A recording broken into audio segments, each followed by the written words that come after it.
واجب ہو، واجب وہ ہے جس کا کرنا ضروری ہو اور دلیل ظنی سے ثابت ہو، جیسے نماز میں سورہ فاتحہ، یہ ابھی میں نے بتا دیا۔ مطلب یہ ہے کہ واجب وہ ہوتا ہے کہ جس کا کرنا ضروری ہو اور اس کا نہ کرنا کیا ہو، باعث عتاب ہو، باعث سزا بھی ہو، تو یہ کیا ہوگا، یہ واجب ہوگا۔ اور اس کا ثبوت کہاں سے ہوگا؟ دلیل ظنی سے ہوگا۔ کہاں سے ہوگا؟ دلیل ظنی سے ہوگا۔ میں آپ کو ایک اور بہت زبردست بات بتا دوں، وہ یہ ہے، دیکھو آپ لوگوں نے کبھی سنا ہے کہ یہ فرض، جس کو ہم فرض، یہ فرض ہے، یا جو ہم کہتے ہیں کہ یہ واجب ہے، یا جو ہم کہتے ہیں یہ سنت ہے، یا جو ہم یہ کہتے ہیں کہ یہ مستحب ہے، یہ اصطلاحات تو آپ علیہ السلام کے دور میں بھی نہیں تھی، قرآن میں بھی نہیں، حدیث، یہ اصطلاحات کیسے قائم ہو گئی؟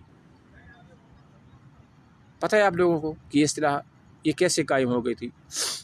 دیکھو یہ انہوں نے بڑی محنت کی ہے، یہ اصولیین جو تھے نا، فقہا، انہوں نے دیکھا کہ اگر ایک حکم وہ قطعی ثبوت بھی ہو اور قطعی دلالت بھی ہو، ایک حکم یا تو قطعی ثبوت ہوگا اور قطعی دلالہ بھی ہوگا، یا کیا ہوگا، نمبر ایک، نمبر دو، ایک حکم ہوگا وہ ظنی ثبوت ہوگا اور ظنی دلالت ہوگا، نمبر تین، ایک حکم ہوگا قطعی ثبوت ہوگا، ظنی دلالہ ہوگا، اور نمبر چار، ایک حکم ہوگا ظنی ثبوت اور قطعی دلالت۔ کتنی ہو گئی؟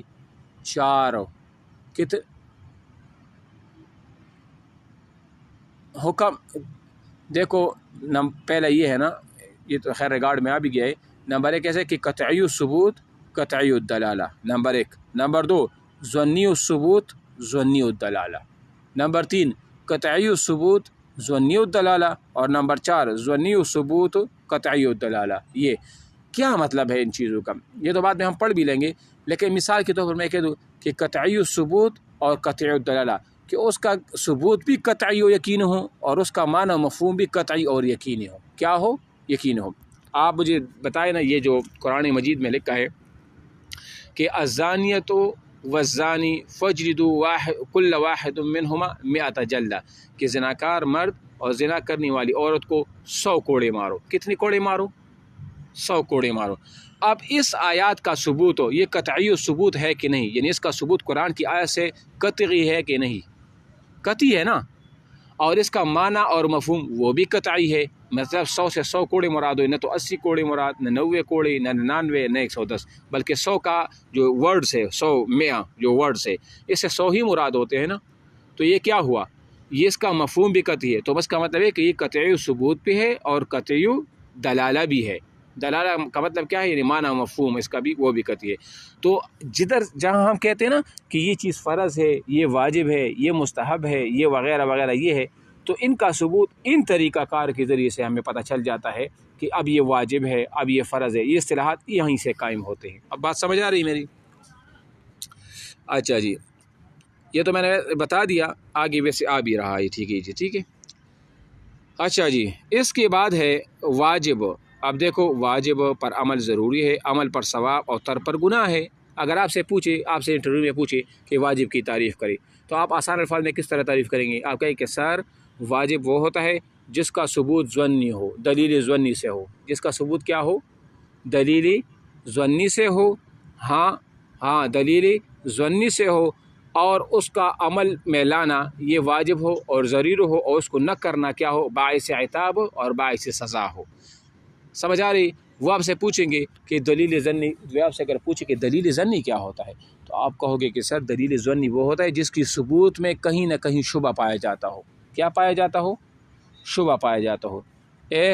میں آپ کو ایک بات بتا دوں، یہ جو ہم کہتے ہیں نا کہ والمطلقات یتربصن بانفسہن ثلاثۃ قروء، کہ مطلقہ عورت جس کو طلاق ہو گئی ہے، وہ اس کی عدت 3 حیض ہوگی یا 3 طہر ہوگی۔ یہ جو قروء لفظ ہے، قروء لفظ قروء جو ہے نا، یہ کیا ہے؟ یہ یقینی تو نہیں ہے نا کہ یہاں سے مراد حیض ہوگا، یا یقین تو یہاں سے اس سے مراد طہر ہوگا، بلکہ کیا ہوگا؟ ہم نے غالب گمان اور ظن کے ساتھ جو ہمارا گمان ہے، کسی نے کیا لیا ہے؟ طہر لیا ہے، اور کسی نے کیا لیا ہے؟ حیض لیا ہے۔ تو اب یہ کیا ہے؟ اب دیکھو، ہم احناف جب اس سے حیض لیتے ہیں اور شواف اس سے طہر لیتے ہیں، تو وہ دلیل قطعی اس سے تو نہیں لیتے نا، وہ دلیل ظنی سے لیتے ہیں، یعنی کہ اس کا ثبوت تو قطعی ہے، یعنی مطلب اس کو ہم کہتے ہیں قطعی ثبوت، لیکن ظنی الدلالہ ہے۔ ثبوت تو قطعی ہے، قرآن کی آیت ہے، لیکن اس کا معنی اور مفہوم جو ہے نا وہ ظنی ہے، وہ قطعی نہیں ہے، کیونکہ اگر قطعی ہوتا تو پھر تو ایک ہی ہوتا نا، یا تو پھر حیض ہوتا یا مثال کے طور پر کیا ہوتا، طہر ہوتا. لیکن جب انہوں نے کچھ اور لیا، ہم نے کچھ اور لیا، تو اس کا مطلب یہ ہے کہ اس کی ثبوت میں کچھ نہ کچھ شبہ پایا جاتا ہے. سمجھ آ گیا؟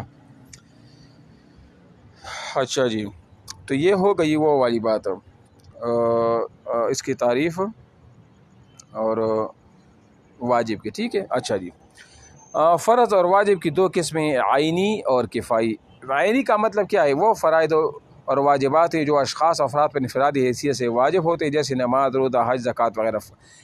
عینی کا مطلب کیا ہے؟ عین کا مطلب شخصی طور پر نا، شخصی یعنی جب وہ بندہ اکیلے خود ادا نہ کرے تو وہ ادا نہیں ہوگا. مثال کے طور پر سر نماز مجھ پر فرض ہے، آپ پر فرض ہے، تو میری نماز اگر میں ادا کرتا ہوں وہ آپ کی طرف سے ادا تو نہیں ہوگا نا. آپ اپنی نماز ادا کرو گے، میں اپنی نماز ادا کروں گا. آپ اپنا روزہ رکھو گے، میں اپنا روزہ رکھوں گا. تو اس کو فرض عین کہا جاتا ہے. کیا کہا جاتا ہے؟ فرض عین کہا جاتا ہے. اور اس طرح ایک ہے فرض کفائی. کفائی کا مطلب یہ ہے، مثال کے طور پر نماز جنازہ ہے، اگر اہل محلہ سے ایک بندہ بھی وہ کیا کرے، وہ جنازہ پڑھنے کے لیے چلا جائے نا، تو ساروں سے وہ بوجھ اتر جاتا ہے اور اس میں کوئی بھی گناہ گار نہیں ہوگا. تو اس کو فرض کفائی کا مطلب یہ ہے کہ ایک آدمی کا نماز جنازے پر جانا یہ تمام اہل محلہ سے کافی ہو جاتا ہے، اس لیے اس کو فرض کفائی کہا جاتا ہے. بات آ رہی ہے سمجھ میں؟ ہاں. یا مثال کے تو کس کے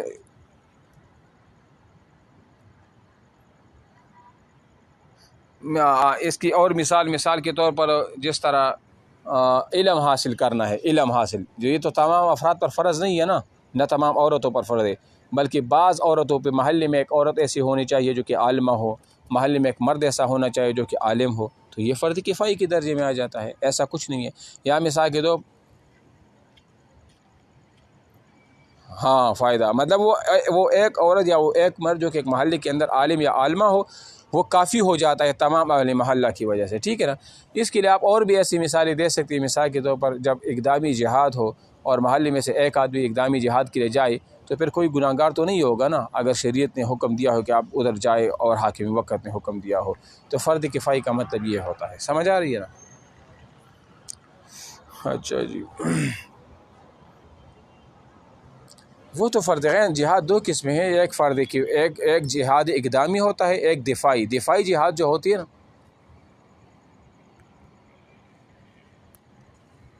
ہاں اقدامی جہاد فرض کفایہ ہوتا ہے، اور جو دفاعی جہاد ہوتی ہے نا وہ فرض عین ہے، جس طرح افغانستان میں تھا، جس طرح غزہ فلسطین میں ہے، یا وغیرہ وغیرہ. تو آج کل تو تمام امت مسلمہ پر جہاد فرض عین ہے، پاکستان ہر ایک پر ملک پر، کیونکہ غزہ کی جو لوگ ہیں نا وہ اسرائیل کے مقابلے میں کم ہے. اور دوسری بات ہے کہ وہاں پر تمام عالم کفر جو ہے نا اتحاد و اتفاق کی ہے مسلمان کے خلاف. اصل میں یہ اسلام اور عیسائیوں کی جنگ ہے، صلیب کی جنگ ہے. ٹھیک ہے نا.